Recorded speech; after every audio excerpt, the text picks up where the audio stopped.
Саламатсыздар ма 9-сынып оқушылары? Бүгін біз 167 және 168 беттегі 28 жаттығудың жалпы 5 есебін толықтай шығаратын боламыз. Ал бірінші есептен бастап орындайық. Толқын 6 метр бөлінген секунд жылдамдықпен таралады дейді. Тербеліс жиілігі 2 герц, толқын ұзындығын анықтаңдар деген екен. Ал бала берілген жазып алдым. Енді толқын ұзындықтың жиілікке байланысты формуласын есімізге түсіреміз балалар. Сабақта өттіге толқын ұзындығымыз тең болады, жылдамдықты жиілікке бөлеміз балалар. Жылдамдығымыз 6 метр бөлінген секунд, оны бөлеміз 2 герцке. 6-ны 2-ге бөлсек 3 метр шығады екен балалар. Толқын ұзындықтың өлшем бірлігі метр. Жауабымыз сонда толқын ұзындығымыз 3 метрге тең екен балалар.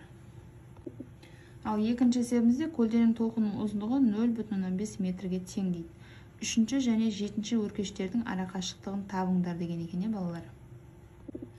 Жалпы балалар толқын ұзындығы дегеніміз бізде екі жақын орналасқан толқынның ара қашықтығы. Мына толқын мен мына толқын бізде екі толқын болып есептеледі. Сонда балалар бізде үшінші және жетінші өркештердің арасындағы ара қашықтықты табыңдар деген. Сонда балалар біз 7-тен 3-ті азайтып, оның мәнін жаңағы толқын ұзындыққа көбейтсек, бізде жалпы ара қашықтығы шығады екен. Ал балалар берілген жазып алдым. 7 өркешімізден 3 өркешті азайтамыз. Бар сонда 4 өркештің әр толқынның ара қашықтығы балалар бізде 0,5 метр. Сонда қашықтығымызды табу үшін сол толқын ұзындығымызды санына көбейтеміз. Сонда 0,5 метрді балалар 4-ке көбейтетін болсақ, бізде 2 метр шығады екен. Сонда балалар қашықтығымыз 2 метрге тең екен балалар.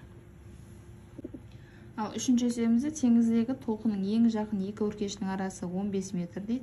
Егер толқынның таралу жылдамдығы 6 метр бөлінген секунд болса, толқындар қайықтың корпусын қандай жиілікпен соғады дейді. Ал балалар берілген жазып алдым. Енді бізде бірінші есепте формуланы жазамыз. Жылдамдықтың жиілікке қатынасы еді толқын ұзындығымыз. Осыдан балалар жиілікті түрлендіріп алатын болсақ, жылдамдықты толқын ұзындыққа бөлеміз балалар.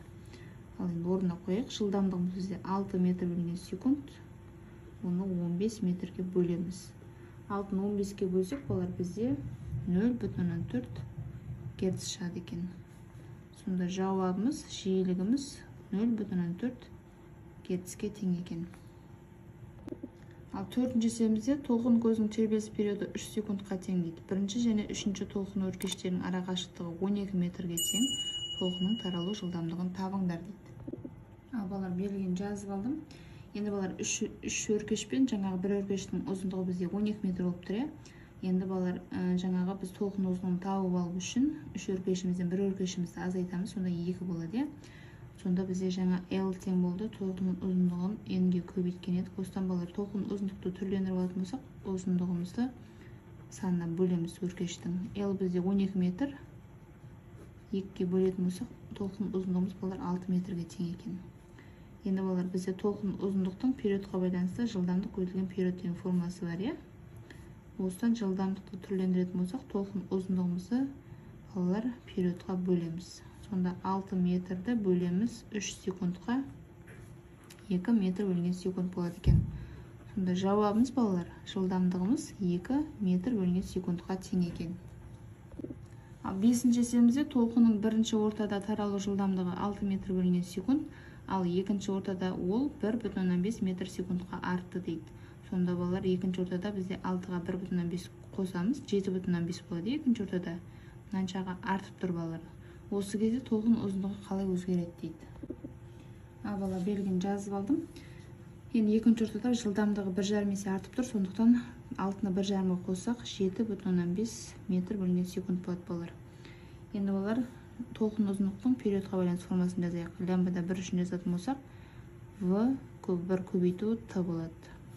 Лямбда 2 үшін V2 көбейту Т болады балалар. Енді қатынасын аламыз балалар. Лямбда 2-ның лямбда 1-ге қатынасын аламыз. Бөлшек сызамыз да лямбда 2-ның формуласын жазамыз төбесіне. V2 көбейту Т, астына V1 көбейту Т. Периодымыз қысқарады балалар. Сонда V2 бөлінген V1 қалды.